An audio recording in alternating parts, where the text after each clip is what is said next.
I ghosted my entire family 15 years ago after I found out my best friend got pregnant by my boyfriend, and that my family knew who the dad was the whole time. Now that I'm back, my family's pushing me to forgive them.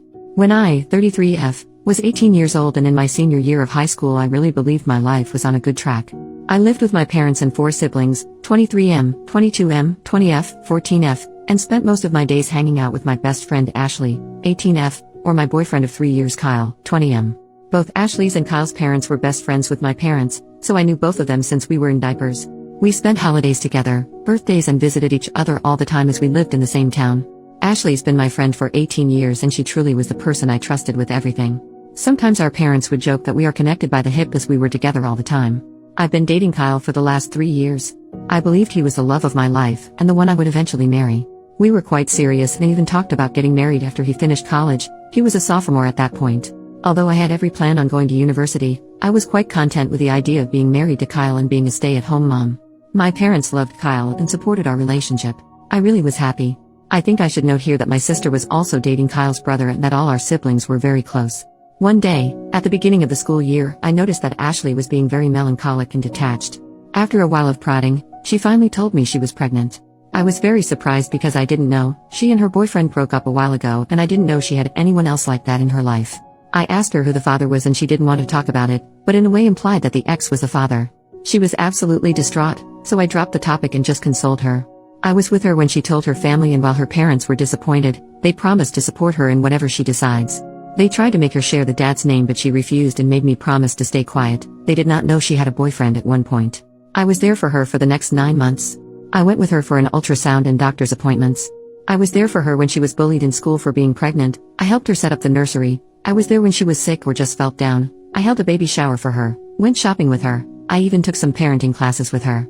We chose names together and she even asked me to be with her in the delivery room when it came time. I noticed that the pregnancy was really taking a toll on her emotionally and physically, and I tried to support her in every way possible.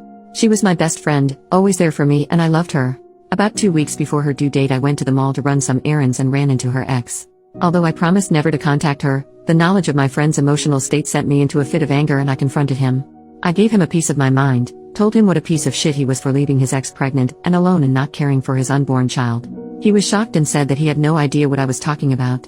Ashley never told him about the pregnancy, and when I told him she was 9 months pregnant at the time, he said that it was not possible for him to be the father as they broke up over a year ago and had no relations since then. I was confused but apologized for yelling at him in the middle of the mall.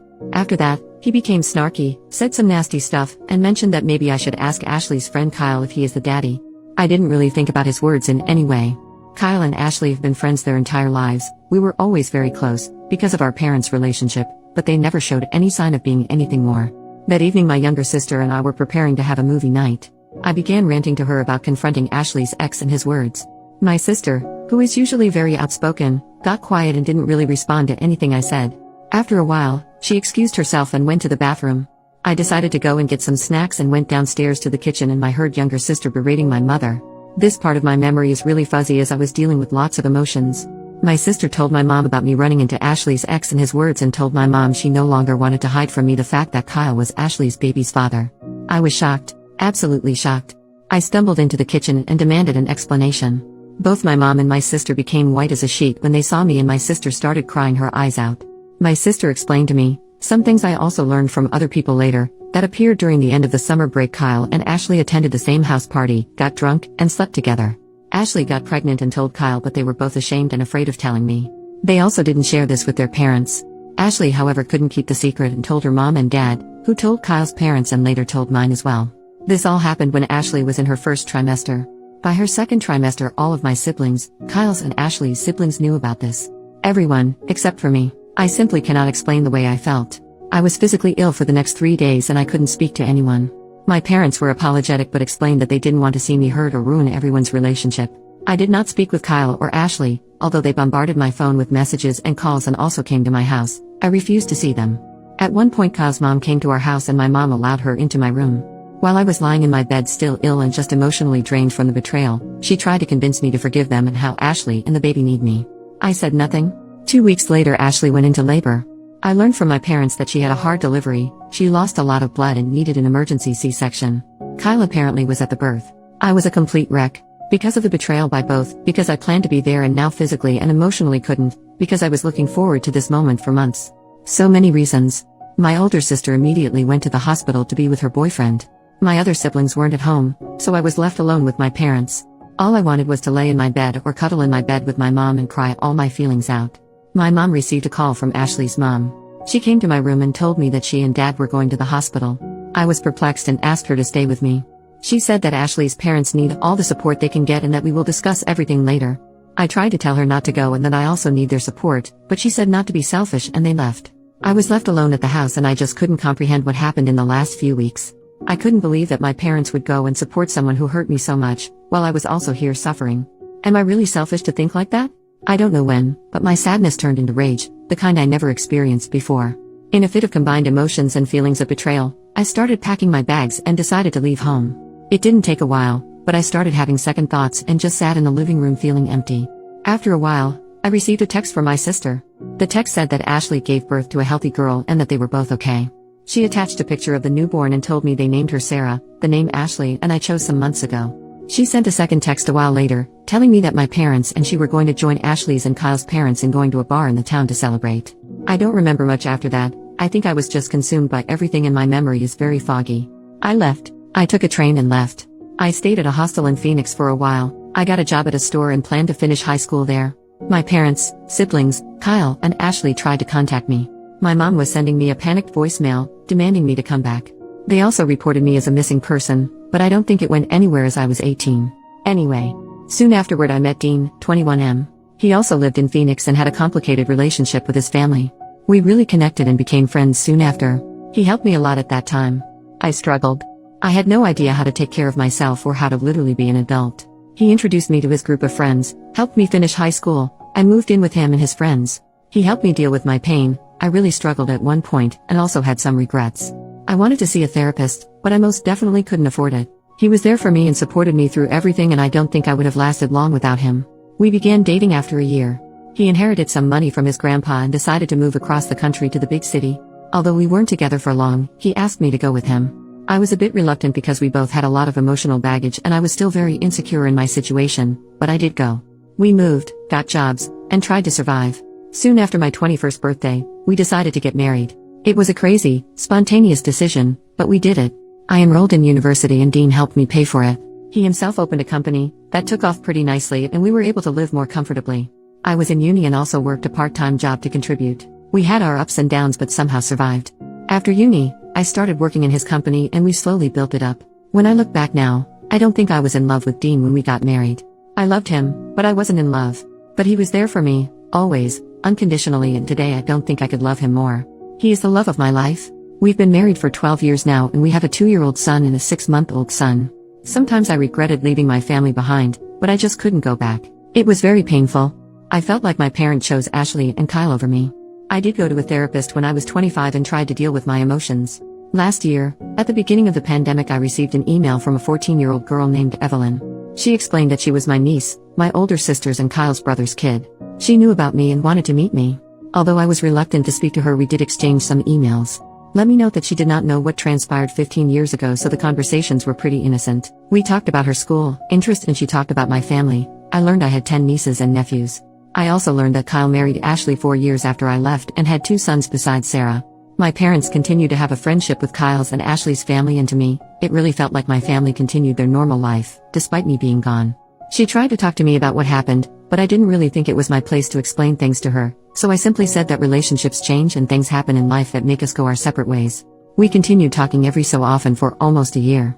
In her email, this January, she expressed how the pandemic had a big effect on her entire family and how my parents were struggling to keep their house and both my brothers lost their jobs and struggled to keep up with the cost. I was surprised at her knowledge of this as she was only 14, but the hardship was also causing tensions between her parents. I started to deal with a lot of guilty feelings and regrets. I also just had my baby, so that was causing me lots of emotions. I talked to my husband and he was very supportive and told me that he would be there for me for whatever I decide. We are financially stable and thankfully the pandemic didn't have a great impact on our finances. We are not rich but are able to live comfortably. After learning some more details and talking with Dean, we decided to help my parent with their house. A week ago we flew back to my home state. I saw my family for the first time in 15 years. I had so many emotions, regrets, pains from the past, feelings of betrayal. My parent was, I think, relieved to see me. It was just such a weird day. We had a lengthy conversation and agreed to try and have some sort of cordial relationship. It's been so long and I am very awkward with them. Sometimes they feel like strangers. Dean and I spent a week there and we continued to have a conversation, and I truly believe that we were on a path to having a friendly, yet distant relationship. But that my mom started insisting I have a sit-down conversation with Kyle and Ashley. She explained that she wants to go back to the way things were. I told her I refused to talk to them. Although I moved on, I simply have no ties with them now and don't want to rehash anything with them. I told her I am prepared to try and establish a relationship with them as they are my family, and I truly came to care for my niece, but that I don't want anything to do with Kyle, Ashley, or their family. I never demanded them to cease their relationship with their friends, but I don't want one. Dean supports me. My mom called me selfishly and said that I simply must try and heal our relationship. I told her I will not negotiate and that it's on her to decide whether or not she wants to have a relationship with me. She said okay. But 2 days later I received a phone call from Kyle's mom. I never gave her my number and she demanded, I talk with Kyle and Ashley as my return caused tensions in their relationship and their emotional health. I hung up. I called my mom and confronted her. Apparently, she gave that woman my number to heal our family bonds. I told her that she is choosing them over me again. She cried and yelled at me that I am selfish and that she just wants her family back. I just hung up. It's been days since I spoke to any of them, although my mom and Kyle's mom keep on calling. Although I think I am right and I believe I should prioritize my well-being and the well-being and happiness of my husband, who has been behind me 100% and even told my mom off, and my sons, I am starting to have some regrets. I don't know if I should listen to my mom and speak to Ashley and Kyle. I question whether I was overreacting 15 years ago. I'm questioning whether I'm truly being selfish for not actively trying to repair the relationship. I would really appreciate any advice or opinion on what to do in this situation. Suddenly I am questioning the entire course of my life. I am so lost and I don't know what to do. First update, my gosh, it's been 2 years since I posted this. A lot of people have been asking me for an update. First of all, I want to thank all of the wonderful people who have been sending me updates and lovely messages. I'm truly grateful. A lot of things have happened in the last few years, not all great. Without making this 100 pages long, I never mentioned my little sister in my original post. Her relationship with my parents went downhill after I left home, and she went no contact with them when she was 20. I received her number from our older sister, and although it was awkward at first, it's been 15 years after all, we did start speaking again. She was very angry at me for leaving. A lot has happened in her life, and it wasn't the easiest. She has a toddler and a baby of her own, and I have to say that the kids have helped us bond again. She's my best friend and we talk every day. As for my other siblings, I'm in regular contact with both my brothers, although we aren't close. My older sister and I have a good relationship now, but last year we've had a longer period of not speaking. As she is married to Kyle's brother, it was hard for her to deal with all ours and their family drama. We are cool now and I have a lovely relationship with my nieces and nephews. I didn't go to my niece's birthday party. It just seemed like it would be too hard for me. Now to my parents. This one is a little painful for me to write, and at the time it felt like I was reliving all those crappy emotions I had at 18. My mom didn't let up with her pestering over me not talking with Kyle and Ashley. Her calls for that continued for months, even after I was home again. It bordered on emotional blackmail. She blamed me for not honoring her wishes for her friendship problems and health problems, and even accused me of keeping her grandbabies from her. Last June I had my daughter, and it seems like that sent her completely over the rail. What I mean by that, 100 plus calls a day, messages every 20 minutes to pester me about random things, sending me updates about people I never want to know about. When she started pestering Dean, I was done. I was afraid to block her, so I spoke to my father. This was probably the first time in the last 17 years that we had a true heart-to-heart conversation. I was emotionally drained, tired from caring for 3 children, and just over everything. I've probably poured all my feeling and emotions onto him. I don't know what happened to them afterward. He doesn't speak much about it. Her calls slowly ceased, and something else must have happened because in August he filed for a divorce. My father and I are in regular contact, although I don't think we'll ever be back to normal. Mom is devastated. In August her calls became insane, and apparently not just with me. I've changed my number since then, and as of February, she has not been able to reach me. I've been told by one of my brothers that she has problems with anxiety and depression, and lost a lot of friends. I don't really know whether or not she continues to have a relationship with Kyle and Ashley's family. I don't want to have anything to do with her anymore, nor do I want her near my kids. The things she said to me, about me and about my husband, whom she really doesn't know, and after 15 years of no contact, is crazy. Although I regret not having a mom, I feel like trying and fighting to repair the little remnants of our relationship would be a waste of my emotional energy and just pure torture. As for Kyle and Ashley, I've received some calls from Kyle's mom, as I mentioned in my original post. I blocked her and no other calls have been received from anyone. I really don't know what they are doing or where they are.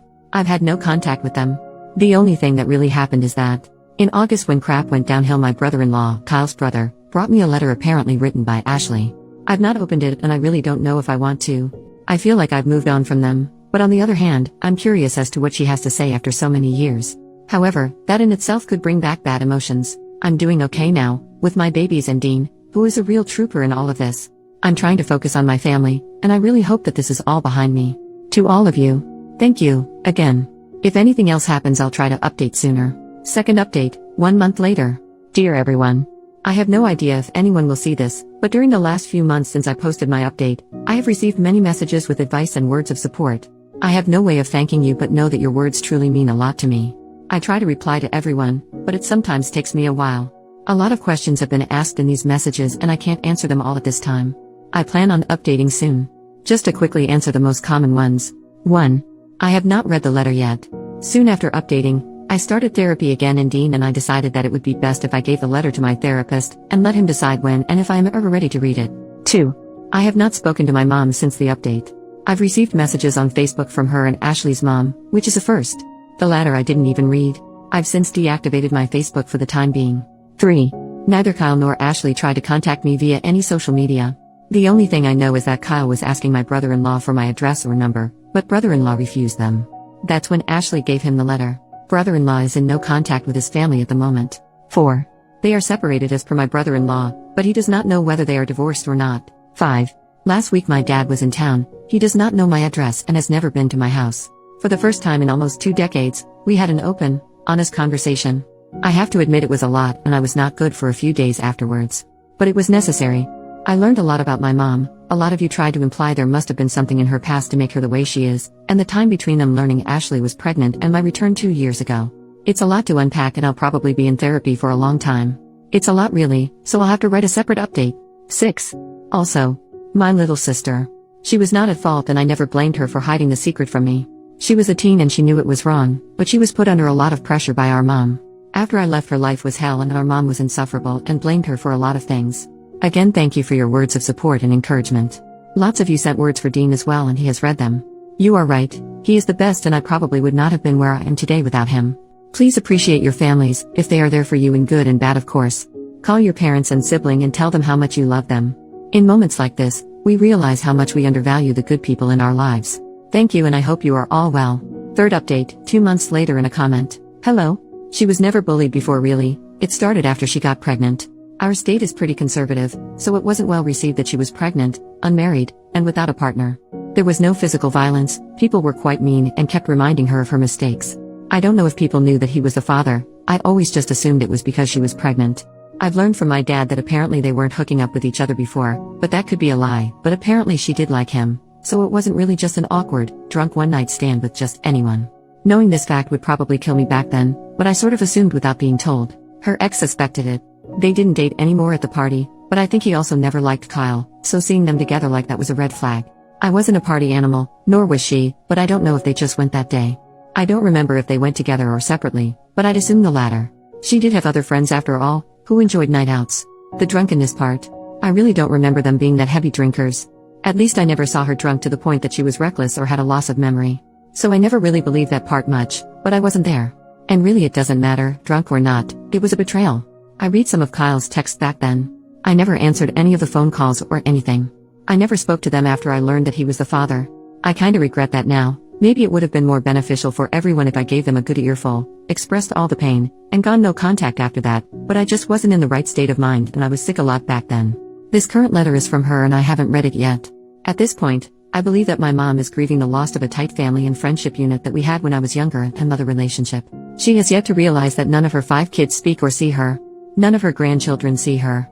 None of us, as far as I know, speak to her. That in itself would be the end for me. I can't imagine what emotional state she must be in.